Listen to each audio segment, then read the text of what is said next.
Dapat sir, kinancel nyo na yan nung may kumuha na. Kasi may pumikap na eh. Tulad nito, kakaltasan ako ng 20 pesos. Wala naman akong ihahatid do. Sige sir, okay na po. Sige sir, okay na, wag na. Sige po, wag na po.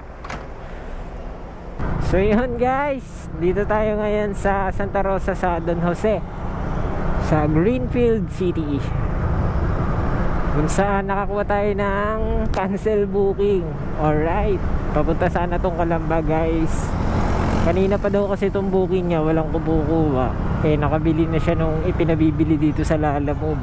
So meaning guys, wala nang kwenta yung booking na nakuha ko. Yeah, ang cute. So kinancel na daw ni sir, pero nandito nga, nakuha ko nga eh. Pero okay lang yan guys, abono naman to. Baka may scam pa.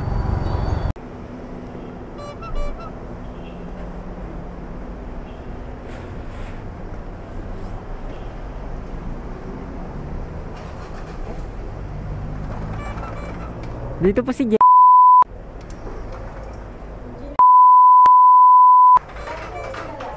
sa City Hall po.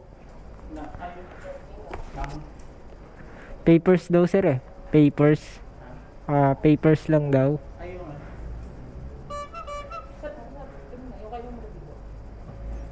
nag-ano kasi kanina yung ano, yung apps nyo. Ang tagal nyo mag-ano. Saan po sir? Ika-cancel mo muna.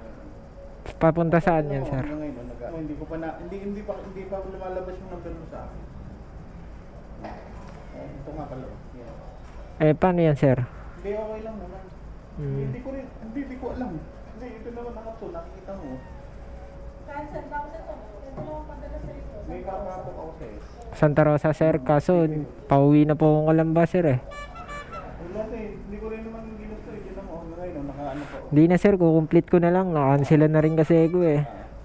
Pasensya ka na, tinaman naman. Eh dapat sir, nasa na po yung nakabook na yan? May kumuha na rito. Rider din po. So nag-double booking kayo sir.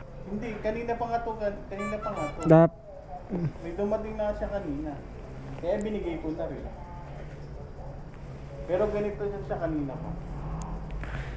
Dapat sir, kinancel nyo na yan nung may kumuha na. Kasi may pumikap na eh. Pasensya ka na. Tulad nito, kakaltasan ako ng 20 pesos. Wala naman akong ihahatid do. Sige sir, okay na po. Sige sir, okay na, wag na. Sige po, wag na po. Hindi yan sa customer guys, sa Lalamove na yan. Kasi yung una kong cancel is same issue din. So ibig sabihin, hindi sa customer ang nagkakaproblema, sa mismong apps ng Lalamove. Kanina pa yung booking pero hindi nagpapap yung rider sa apps nila.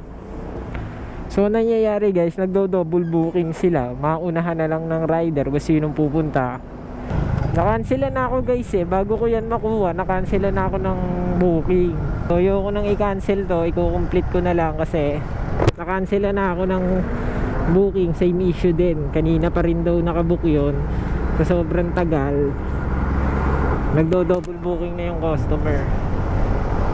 So anong nangyari dito mga tol, si sir nagbook ng papuntang Calamba, Kabuyaw to Calamba. So nakabook na siya na isa.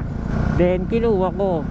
Dahil nga naglolo ko yung apps ng Lalamove, yung customer apps ng Lalamove, hindi nagpapapap sa kanya yung details ko. Hindi niya tuloy ako matawagan. Driving pound pa rin yung nasa apps niya, nasa customer apps.